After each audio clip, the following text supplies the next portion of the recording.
So thank you for the introduction and for inviting me, and thank you all for coming on into this cold room today. Let's see if we can have some heated discussion. Yeah, I will talk about this notion of culture industry and knowledge economy and what it means also for thinking about art and producing art. And when we investigate the current interest into this notion of knowledge production, we can see it both within economy, in the so-called new economy, the knowledge economy. We can see it in art institutions, such as this one, and we can see it, of course, in art educations.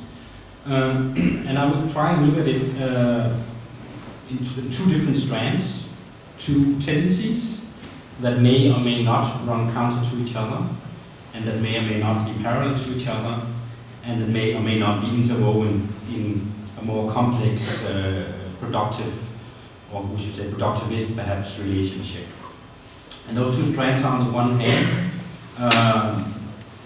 how knowledge is being facilitated, or the idea of knowledge production is being facilitated by contemporary art institutions that has had to historically take on a double process of, on the one hand, dematerialization of the art object, and on the other hand, a kind of expanded field of art practice. And in this way try to establish new platforms and formats, not just exhibitions, but also what we can sort of ironically use a business term, what is termed a talk value in American marketing. We can talk, I would say, of a linguistic turn, meaning that language and intertextuality have become increasingly privileged and important in contemporary dematerialized and expanded art practices. On the other hand, I would argue, this is the second strand, we have witnessed a simultaneous, historically simultaneous to, let's say, this dematerialization and expansion of art practice. We have witnessed what Felix Guattari called the semiotization of capital itself. And that is a kind of linguistic turn within production. And we've, in the same period, let's say from the 1960s to today, seen labor also become dematerialized and expanded, you could say. And we've seen production shifting somewhat towards culture industry and knowledge economy. So those would be the two strands I will go through, and both have some different parts. And then we can discuss whether we think they are parallel to each other, whether they are in conflict with each other, or whether they are interwoven. And perhaps they might be all three of them at the same time. And this has to do with maybe a few methodological notes, namely on how I would use the notion of knowledge. And I would use it, I would see it in a Foucauldian sense, or the way Michel Foucault has written about it, namely as discursive practices that he claims are characterized by the demarcation of a field of objects, by the definition of a certain legitimate perspective for something that's a subject of knowledge, and by setting certain norms that can elaborate concepts and theories. So this, he claims, presupposes a set of prescriptions that governs what is included and what is excluded in any discursive practice and in any knowledge formation. And any transmission of a discursive practice is tied to a whole, often quite complex set of modifications which may occur either outside of it. And I think this is also again important when we look at both the, let's say, the idea of knowledge in art and the idea of a knowledge economy. So he says that what transmits discursive practices can occur to, or can be modified according to either something outside of it, which he says is in the forms of production, in social relations, and in political institutions. Those are the three things he mentions. Or it can be modified by something within it, the technique for determining objects, the refinement and adjustment of concepts, and the accumulation of data, and thirdly, alongside it, so in other discursive practices. And I was trying to think what this really would mean for what used to be my discipline anyway, which was art history. And you can say, how has art history and also art practice changed if we look at it in this way? What are the changes outside of it? Well, we can see, of course, there are vast economic changes. We see a large degree of privatization of public institutions, whether they're educational or whether they're exhibition institutions. So there we can see very clearly something outside is changing, say, the public platforms through which we filter our practice. There are also political decisions, nations that exist and stop existing. So what happens to all these nationalist art histories? They're always territorially bound, no? So there's no longer history of Yugoslavian art, for instance. It doesn't exist anymore. So what happens to this knowledge? Again, something outside of the discipline itself has had a huge effect. Then, of course, there's within it, you could say, which is what he says, the techniques for determining objects and the refinement and adjustment of concepts and so on. Now, traditional empirical art history, for instance, has been massively criticized by structuralism, feminism, psychoanalysis, semiotics, and so on. So we can see that within the practice there's somehow change in methods. This could also be seen as the last side, which is the thing alongside it in other discursive practices. And I was thinking, I'm not really sure what that means. This kind of parallel tracks, but perhaps it means developments in another discipline that affects your discipline, your discursive area. And the example that I can think of is perhaps the kind of huge advent of, let's say, documentary and cinematic strategies in contemporary art. So the things that used to be its own field is now somehow was developed parallel, so the art field is now somehow involved and changes, of course. As we know, exhibition practices from white cubes into black boxes and so on.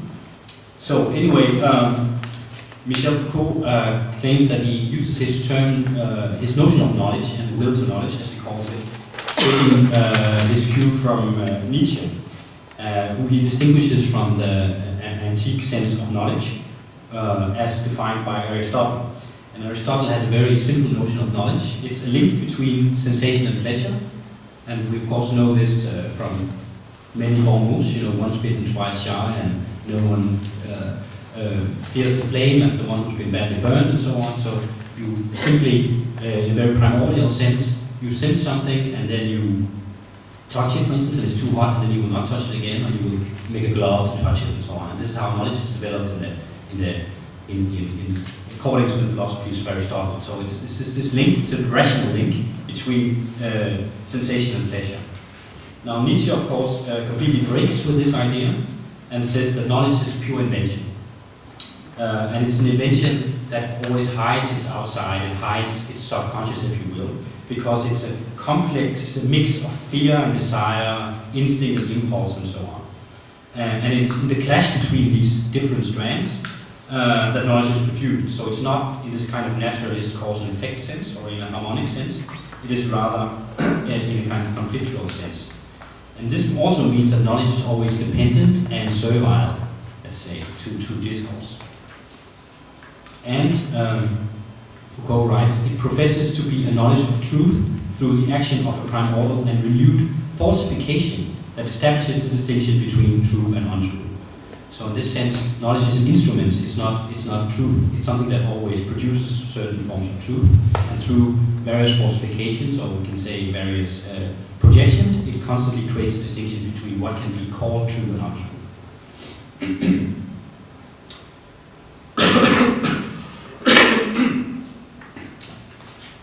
So what does this mean when we talk of knowledge production, art as knowledge production? What does this change? When was art not knowledge? Is it perhaps with conceptual and post-conceptual practices that we have a similar kind of break, that now it's all about falsification, creating borders between true and untrue? Is this the linguistic term? Does it mean that we no longer have a naturalist sense? And in some, of course, broad art historical perspective, we can say that we don't have a naturalist sense of what art is.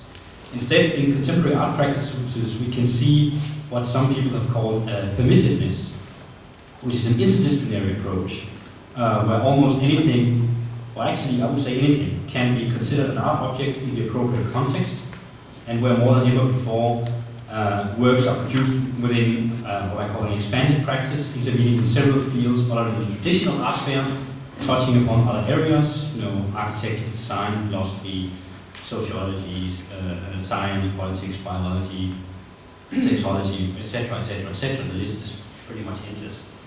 The interesting thing about this term permissiveness is actually that it's now being because there's also a linguistic turn in how it's being used, because it's being recovered as a positive term. It's seen by contemporary theorists and curators as positive. Art is a field of possibility and it's permissive.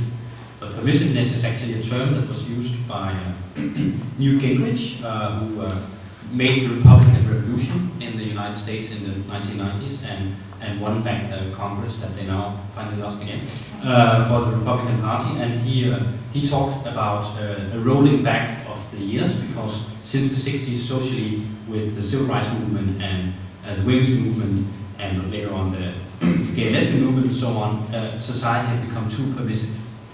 So all these falsification, creating a difference between true and untrue, had to be rewritten. So it was too permissive. So permissiveness was a negative term. And here we see how this language game that we somehow are involved in with this linguistic turn can try and recover some phrases. And I'm not sure that knowledge production can be recovered. I would probably argue that maybe one should leave it behind rather than trying to recover it, but we will return to that. So, like I said, the field of art has become a field of possibilities, or it's seen this way, of a place for exchange and a place for comparative analysis. It's a place for the alternative, it's a place for the permissive, the propositionary, for models of thinking, models of being, and it acts as a cross-field or an intermediary between different fields, between different modes of thinking, between different modes of perception, between different ways of writing history, and between very different positions from which to view the world and different subjectivities. So this is the positive spin.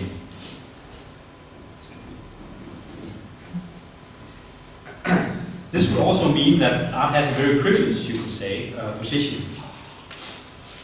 Because I wonder if other fields are as permissive, and perhaps actually the knowledge economy is as permissive. Perhaps it's not as we think that it's only within arts. So to look a little bit on this history of expanded practices, excuse me, they emerged, as we know, in the 1960s and 1970s. Became very prevalent again in the 1990s, and where they were originally in a kind of dialogical and oppositional relationship to the tradition of art and art institutions. Today we can say that art, dematerialized and expanded as it may be, is fully institutionalized, and only secondarily in opposition to its formats such as exhibition places. Which is why in the 1990s, terms like contextual and relational became very popular, territorialized by Peter Weidel and Nicolas Bourriaud respectively. Art is often seen purely as a place rather than a thing, and a pretext for communication and action as an end in itself, hence a lot of the recent platforms, recent buzzwords, such as platform, plateau, and project. But this is not really the time or place to discuss the marriage of such projects and language games, but rather to point to the profound shift in the conception of art as objects and context, as well as of the artist as subject and producer. So we can say that in the way we use these language games, we need some new words perhaps, or reinvent some old ones. We need different kinds of skills than let's say the traditional discipline of art history, as I was educated with in the 1980s.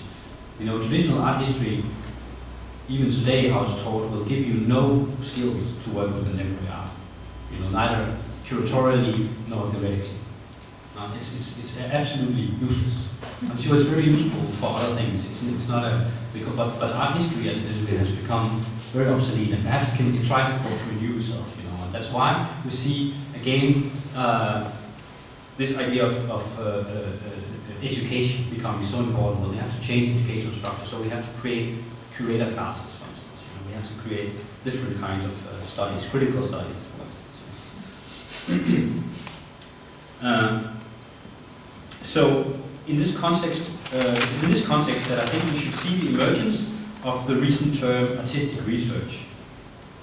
One of the buzzwords in the current discussions around artistic PhDs. Now we can have a PhD, which is interesting because that's discursive practice, university practice, that again, that through a series of falsifications decides what is true and untrue. And one of the things that an academic discipline would investigate, one of its the things that could be subjects of knowledge, would be art production, for instance. What does it mean that when the art production becomes the gaze on subject of knowledge? What does this mean? So I would say that this notion of research is, of course, on the one hand implied in certain artistic practices, historically and actually, since the 1960s again. That a lot of conceptual art and project-based art necessarily involves research, even though it may not have historically been called research. Now it is being branded and marketed as research, which is also an effort to make these practices academically, to make it possible to validate them academically. So it means that you can, if you can have an artistic PhD, it means that you can then, within the academic system, validate artistic works. So we're dealing with a transfer of terms, since we're not just talking about research as such, as in other fields, but with a very important prefix, namely artistic research, as something different from scientific research. And this is really the whole discussion that's going on in all the academies now that are having PhD programs, are trying to define this. And it's very interesting, as a side note, one of the discussions we had in Malmö was because they also have PhD programs at the Music Academy. And the Music Academy said, well, we have, it's not difficult for us to define what a PhD program is. It's the most talented solo violinist we have, for instance. So he or she does not need any theory, does not need, again, a series of falsifications to decide what's untrue and not, and what's true or untrue, and what is part of the discourse and what is not. This person just has to train and play more and more every day for 3 years. And this will be the PhD because this is the most talented, and we know what talent is.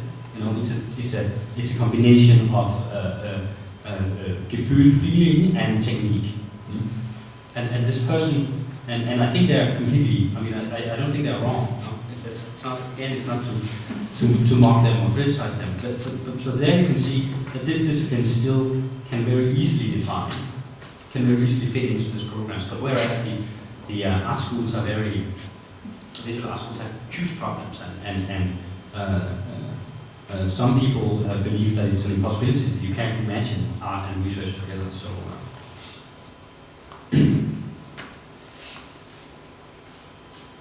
So this prefix, artistic research, means something additional and something specific to the field of art. So of course the question becomes,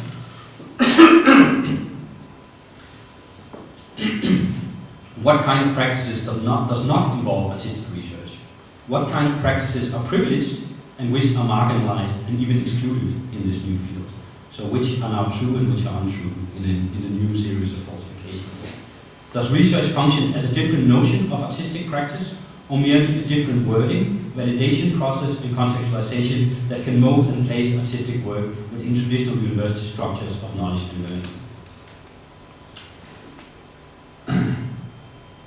So, as I said, especially in dematerialized and post-conceptual practices, this term research has gained quite some validity and seems to fit in with the mode of work. And it seems perhaps with other kinds of work more difficult to define which phase is the research phase. And most of the artistic PhDs that are going on are actually artists who work very dematerialized, interestingly enough. Perhaps it's because they work with language more and with a linguistic turn, and therefore with the knowledge industry, but I will return to that in a minute. The notion of research has, in these kind of practices, to some extent superseded what used to be known as studio practice. So we can maybe also have a divide between studio practice and post-studio practice. So if a post-studio practice means not working in the studio, it surely doesn't mean that you're only working when you're installing. So what you do with the rest of your time, you're probably researching. Artists are increasingly researching projects, for instance for site-specific works, for social works and so on, but also for time-based work and content-specific works. And here we see that form follows function, and the materialization of the work itself is decided upon different parameters than in the historical studio practice. For example, as I mentioned before, the introduction of documentary strategies into artistic practice over the last decade actually, necessarily requires a very different way of thinking and also of working as an institution than traditional studio practice. But we also see it in so-called project exhibitions, which are very interesting in this discussion. Because in the so-called project exhibition, there's a very different idea of the goal and the scope of the work. To a certain extent, it is really the issue, the field of research, the problematic that you're trying to discuss or present with the project exhibition, that is primary rather than the objects that are used to discuss this problematic. Arguably. Of course, studio practices by no means disappear, especially not from the art market, which seems to be actually again investing more and more into studio practice, interestingly. So perhaps here we have two parallel discourses, I don't know.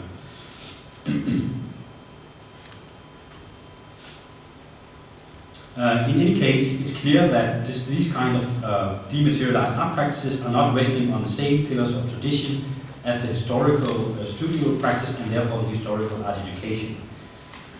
And it is clear that such practices are increasingly present within art institutions, art exhibitions and art academies, both in terms of curatorial work, theoretical work, and in terms of people who get appointed to professors and so on. But the structural framework of the exhibition and the structural framework of the academy as a place teaching, usually with a professor and a professor school, having studios, have not changed very much. Certainly not changed as drastically as the dematerialization and expansion of art practice would seem to indicate.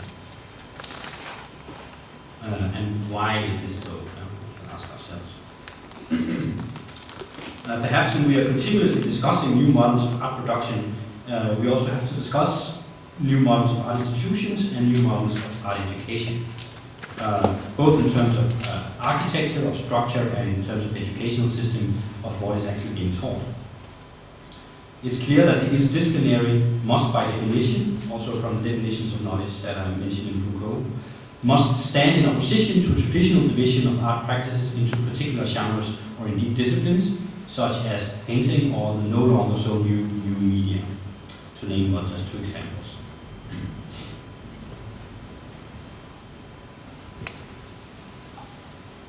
So, if we view art production as knowledge production rather than a merely formal production, we will have to develop and define a different set of properties and parameters for discussion, production, and evaluation. And when we focus on art as a place rather than a thing, which is a place where things can happen rather than a thing that is placed in this world, we will see how an engagement between art production and critical theory becomes necessary, and how both curating and education itself has to become more a multifaceted interdisciplinary field that moves in many spaces as opposed to staying within one mode of production or one form or even one space, which you normally also do in education. You don't stay in the same space for the whole duration of your education. This is not to say that there is no knowledge or thinking involved in what we can call a formal articulation, or that research is always equal to a kind of project-based artist production. Quite the contrary, since I would say one of our particular particularities is to understand content as form and vice versa. But the important shift, I think, is the historical one since the 1960s. I think best described most accurately by Jean-Francis Chevrier in his book 1967, where he talks of art conquering space, as it were, since the 1960s, and he claims there has been a shift, discursive shift happening from an emphasis on art objects to what he calls public things. This indicates the notion of creating publics, of addressing audiences, of the dialogical, of specific modes of addressing conceptions of a public, and how that becomes important points in orientation in both forms of aesthetics, ethics, and politics. This also entails different communicative possibilities and methods for the artwork, where neither is form, content, or spectator is fixed or stable. Rather, such relations are constantly negotiated and renegotiated by the work itself as a public thing, addressing a public, producing a public. And it also, of course, means that that language becomes one of the main tools of communication. You know, when it becomes dematerialized, on the one hand, there is no one object, maybe many different objects to be understood in different contexts, and on the other hand, expanded, so it can be anywhere, and it can be anything. The main transmission becomes linguistic.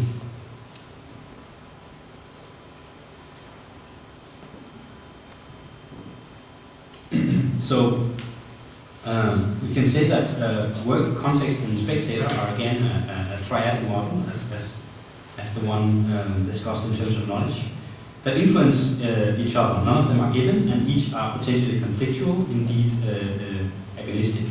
One may or may not feel addressed, one may or may not accept the mode of address by a given work, artwork, or a given situation, and this happens both in terms of art and in terms of politics. And so the crucial process of thinking becomes how to negotiate these terms individually and in relation to each other.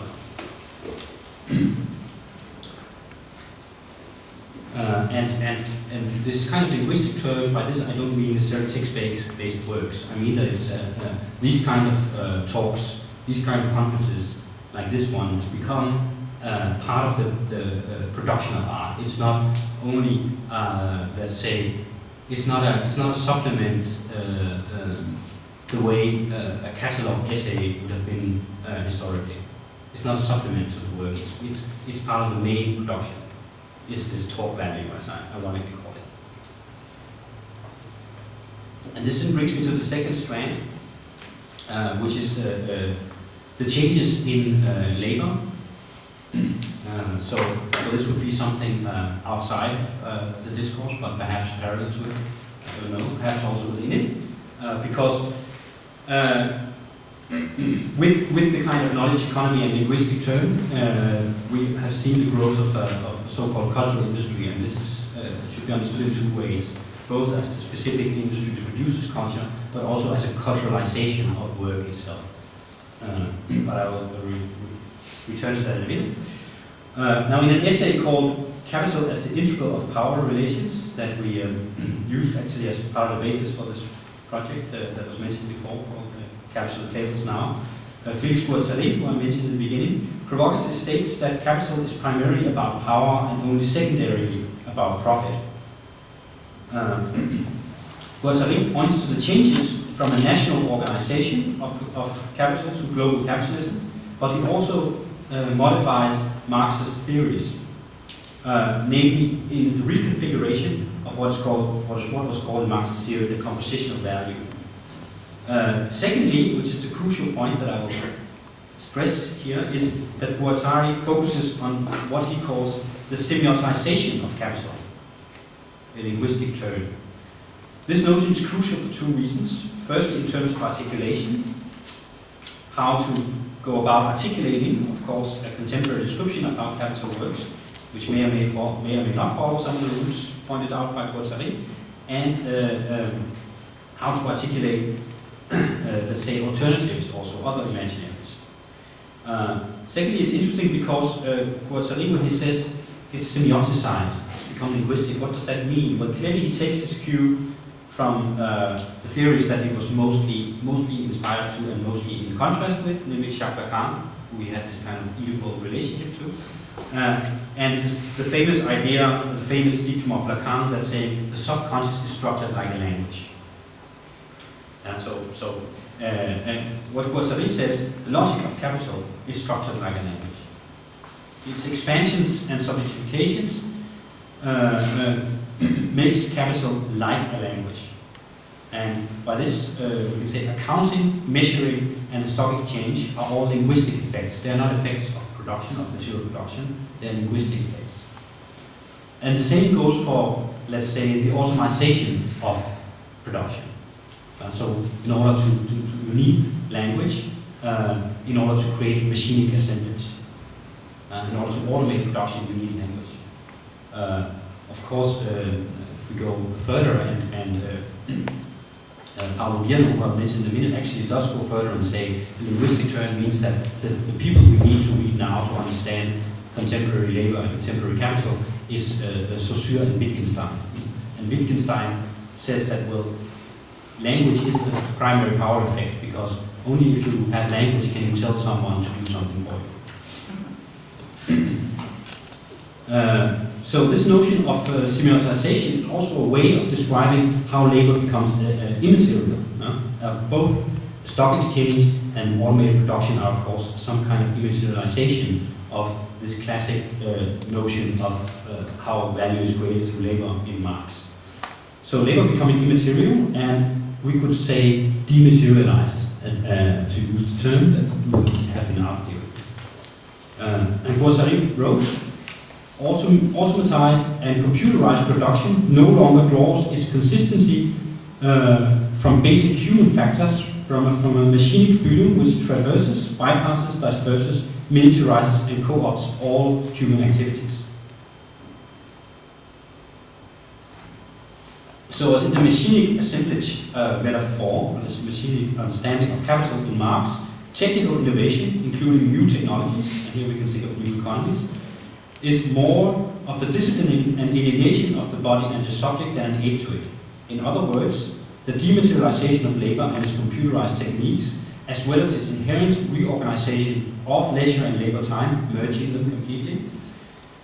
It is not to be considered an emancipation of the working subject and its creativity, but rather as the total co-option hereof by the machinery of capital. So immaterial labor is actually the totalization of capital. It's not a withdrawal from it.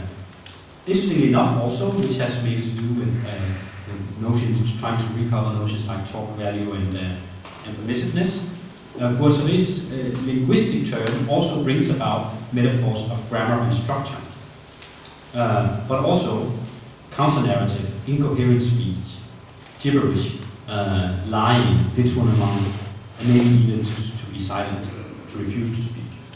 So it's also then in the linguistic that we will find resistance. Now, in the knowledge economy, language is, of course, the main transmitter of goods and of production and of communication.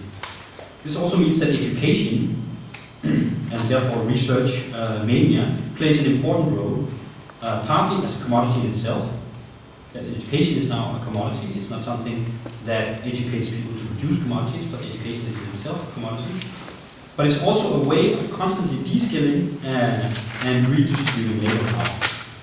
And indeed, we will see that here in Europe, or in core Europe, indeed, most politicians, in this strange merger that we have between, this is Brian Holmes' argument that I will borrow, but we have a merger between the new liberal hegemony and a maintenance of some form of national welfare state. So you have a strange kind of mix there, you know, in countries like Holland, for instance, where you have on the one hand a new liberal hegemony, but on the other hand also the welfare state as an important signifier. And the way that they talk about keeping this equilibrium is education as a mode of being, namely the buzzword is lifelong education. You know, you always have to educate and re-educate, educate and re-educate. Which can also be translated into the constant subjectification into language as an economy, or to use Paulo Vierno's term, into performativity, virtuosity, and what he calls general intellect and political.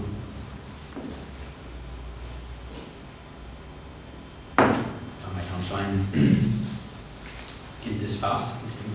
So, what does Virno mean with these terms? Well, to quote him, he says, in post-Fordism, which is basically the materialization of labor, labor requires a publicly organized space and resembles a virtuosic performance, but without end product. And virtuosity, he actually takes from, well, his main character is Glenn Gould. He has some kind of strange obsession with Glenn Gould. But we could translate it generally into any kind of artistic endeavor. It doesn't have to be, that was always the idea of virtuosity, a performance without any product. But this, he argues, is now how industry itself works. It's no longer outside industry.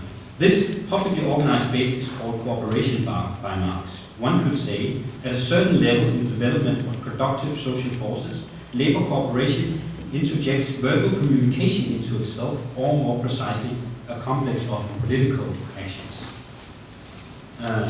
And by linguistic experience becoming production, production becomes culturalized, production becomes cultural industry. And in this move, and it has to be seen, I think it's often misunderstood that immaterial labor means that no one's working in a factory and that we're all working in an internet company. That's actually not, Virno stresses this is not his point.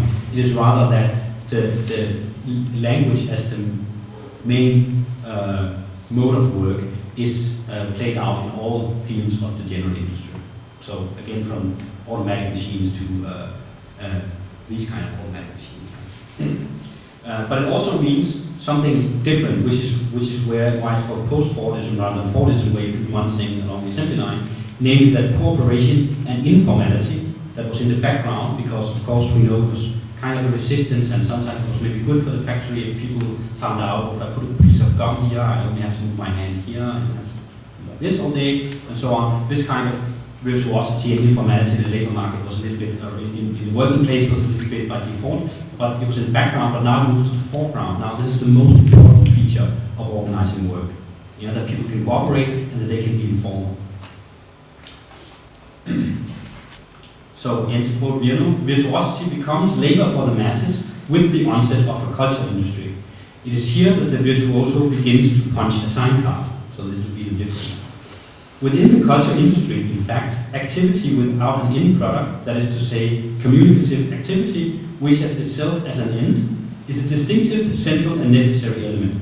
For exactly for this reason, it is above all within the cultural industry that the structure of wage labor has overlapped with that of political action. And what does that mean? Well, this has to do with how you, with basically how you're salaried, how is your work evaluated. And he says that it's actually evaluated politically, not materially. And by this he uses the example, which is partly historical, of the peasant, the worker, and the cultural worker, let's say. And the peasant, we know, produces something from nothing, so we evaluate this in a certain way. We like to bake potatoes and salads and milk and so on. So we put a certain price on his labor because he transforms. There's clearly a time limit to his work. You know? He produces these things in a specific way. The factory worker in the Fordist systems, a little bit differently, what he or she does is to transform one thing into another. So you get some material and then you consent it and transform it, and now these parts become a computer. But she says, how do we evaluate the work of cultural workers? You know, people like us. You know? I presume, I don't know, that might be peasants and workers here too. Says, how do we evaluate, you know, the PR, the work of the PR agent? How do we evaluate the work of the journalist? How do we evaluate the work of the priest? You know, is it by how many souls the priest saves? Obviously, you know, you can't do this kind of materialist. So, says the only way you can evaluate a priest is how he moves forward within his system, or we could say with Foucault, within his discourse. So the only way you can see if a priest was a good priest is if he becomes a bishop. And this means that he needs linguistic skills not just in his work, but also in how he's perceived in his work. And this is critical. This is the field of politics, because as I said, politics is no longer about good or bad government, it's about getting re-elected, it's about a language game. So therefore, we now see that wage labor itself is in direct contact with the political. And this, of course, has, I think, it's very interesting, because we can see the same with dematerialized art practices, also with even with studio practice, with any kind of creative work. How do we decide? We can't really say the same way that I think my colleagues that I mentioned from the Music Academy, we can't really say this artist is better than this one. How do we evaluate that? The only way to evaluate that is by this artist having more important writers write about them. This also makes the writers look more professional. It's by having them shown more prestigious contexts. And if they go into a professional field, it's by becoming professors, it's by becoming deans, and the same goes for academics, the curators. It's only by going upwards in the system, by those kind of political skills, that we can evaluate the work.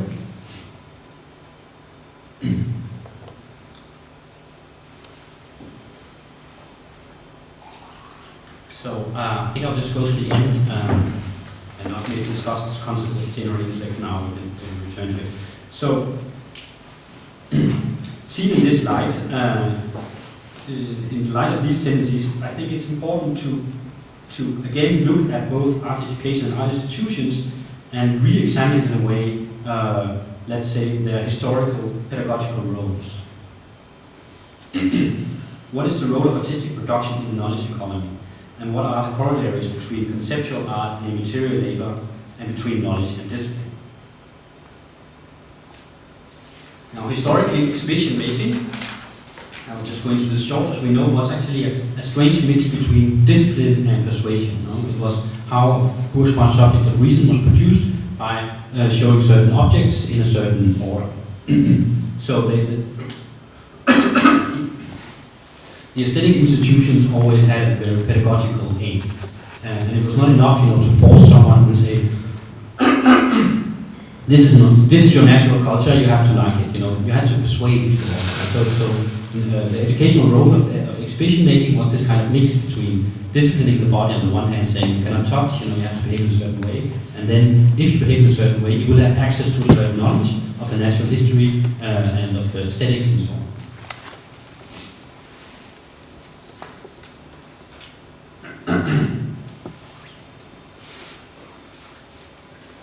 Now, how does this play into then if we look at the kind of so-called institutional critique of conceptual art, and what are the corollaries, as I said, between conceptual art and immaterial labor, or between what Chevalier called public things and the notion of publicity?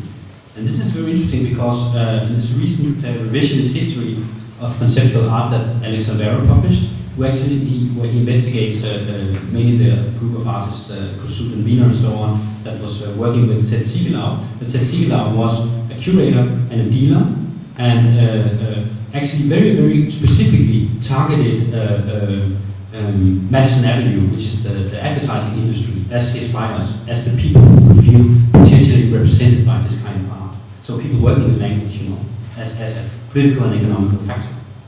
And this was very clear, as shown in this book, interesting book, the strategy from the beginning. And this is where then public things become part of a publicity. So we can also see now, of course, with virtuosity moving into all workplaces, that the artist figure has been a kind of social avant-garde.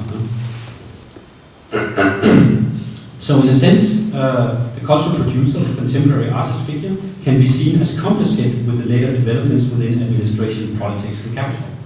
The artist is a sort of social avant-garde on the forefront of the risk society and the notion of immaterial laborers. Again, the whole debate about precarity, we will see that artists have been rehearsing this for the last 100 years. And so they know what precarity means.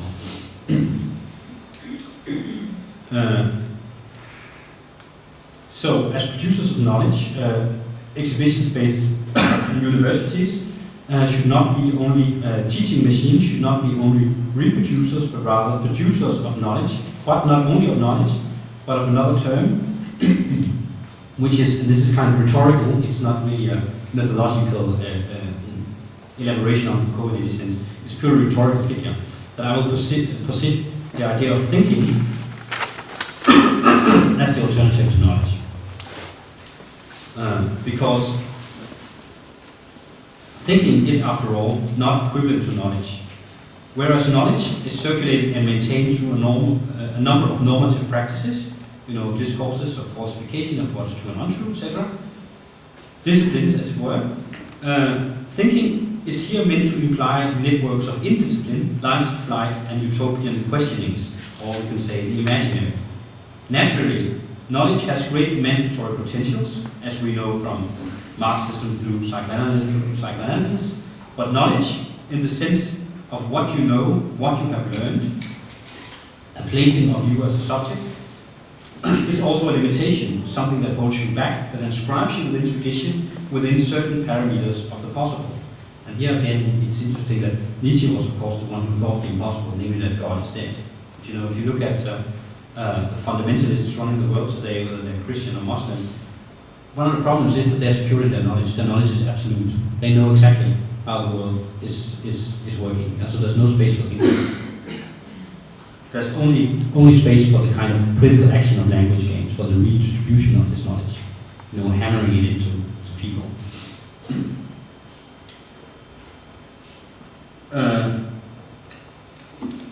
Right, so it's something that describes you within tradition, within certain parameters of what is possible and impossible, and it creates certain eliminations of what it is possible to imagine, artistically, politically, sexually, and socially. And secondly, the notion of knowledge production implies a certain placement of thinking, of ideas, within the present knowledge economy, or the dematerialized production of post-forest capitalism, also known as the cultural industry. And here we can see the interests of capital becoming visible in the current, actually also in the current push within art education for standardization and for implementing research, for creating these kind of models of evaluation. There is, in my mind, a direct corollary between the dematerialization of the art object and to its potential, if only partial, exodus from the commodity form and thus disappearing from the market system, and the institutional reinscription of academic validation systems and the growth of the knowledge economy, turning artistic research into a knowledge economical commodity. So what we need to discuss and what we need to develop through institutions as this one, but also through what some artists have described as self-institutionalization, creating your own think tanks, knowledge networks, etc., are ways of thinking that can contribute to creating different scripts, different imaginaries, and that attempts to contest the capitalization of time through thinking that is unproductive rather than productive, and productive meaning commodifiable, so not without an end product in this broadest sense. And so I'll end with a quote taken completely out of context. No, not completely. It's about art, but it's meant in a different way. From the French philosopher Alain Badiou, who has recently said, "It is better to do nothing than to work formally towards making visible what the West declares to exist." Thank you.